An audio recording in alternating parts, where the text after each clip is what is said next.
The Niners get themselves in trouble early in the draft when they draft for need. Now, they don't have an early draft pick this year. Maybe that'll save them. But in the past, they drafted Mike McGlinchey with the 9th pick because they let Trent Brown go and needed to replace him. So in the process, they passed on Derwin James and Minkah Fitzpatrick, all pros, so they could take a serviceable right tackle in the top 10. That can't happen anymore. And then 2 years later, they drafted Javon Kinlaw with the 14th pick because they had to replace DeForest Buckner. In the meantime, they passed on Tristan Wirfs and Justin Jefferson. Justin Jefferson's the best wide receiver in the league.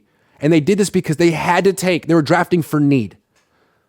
They needed, the Niners, you draft for need later in the draft.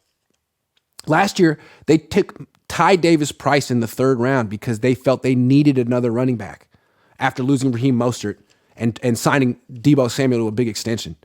Well, you reached on Ty Davis-Price by about a full round and took him over Kirby Joseph, who is now a playmaking starting safety for the Lions, who is now a rival of yours. They're a rival of yours. Stop drafting for need so early. Don't. That's all I have to say about your draft strategy. You do that so well later in the draft.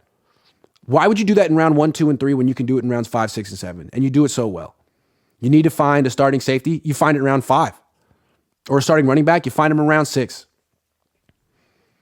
They didn't need to draft Ty Davis-Price last year. They had Jordan Mason waiting for them after the draft. So I know I'm kind of talking out of both sides of my mouth right now. I'm saying they should trade up for a right tackle, but they also shouldn't draft for need. Don't draft for need too. Don't reach for need. How about that? Don't reach for need. If the Niners can trade up for a guy that's falling, great. But don't reach for need like you have with these top picks, because that was Dante Pettis too. And I feel like it's a lot of times it's Kyle Shanahan being like, I have to have this guy. He's perfect for I have to have Mike McGlinchey. He's perfect for my offense. No, you don't. I still can't get over the Niners trading DeForest Buckner. Really, he should be on this team. It should be him and Bosa for life.